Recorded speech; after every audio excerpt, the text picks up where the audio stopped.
ndo andaitaura. Anoshanda zvakanaka. Amoni makatenga original wako no. Eka. Kwete makambotenga last time Handiti? Wewe urikushuka nego ikumisa. Uri kuita basa rekurwa nevanhu. Mama ndakadona apa.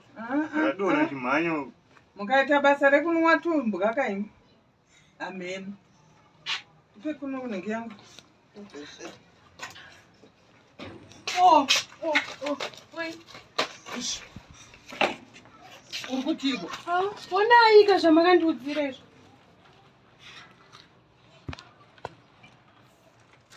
Saka 0 hapana zvimboripa. Saka utaura kuti inini ndiri dofu. Ari kuti iko mwana. Ari kuti ndiri. Ndozvamutori because onai hapana zvinozivikanwa. Kwandiri. Ega.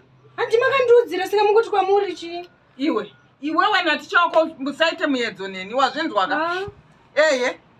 Inini ticha wako vanoziva degree rangu hereni. Zvavaikupa homework kuti ndikuitise homework vanoziva degree rangu. Kwakana ndine degree rekutsvaira. Saka mukuti ndaroverwa mahare rape nokuti vaindipire iwo achiziva kuti handina degree nazvo izvi. Saka makatiundudzwa kuti hamugona apo.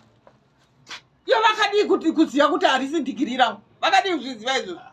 Handi zvinonzi homework inoitwa kuti iwe harisi basa rangu inini rekupota ndichidzidzisa mwana uyu. Inini handisi ticha kaini.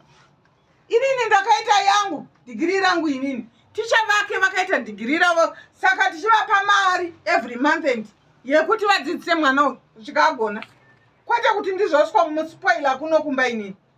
Ndinomuspoiler ka nokuti inini degree rangu ndere sweeping. Nonsense. Enda unovataurira ticha wako ivavo kuti zvanzi naAunty Jilimba. Don't ever give me your homework anymore. Handidi homework.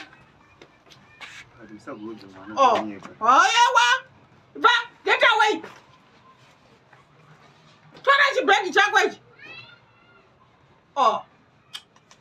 Suru ndisokosa zina nebasa resi. Newo futi iwewe. Unenge unatwa futi kunge pana ticha wapondo.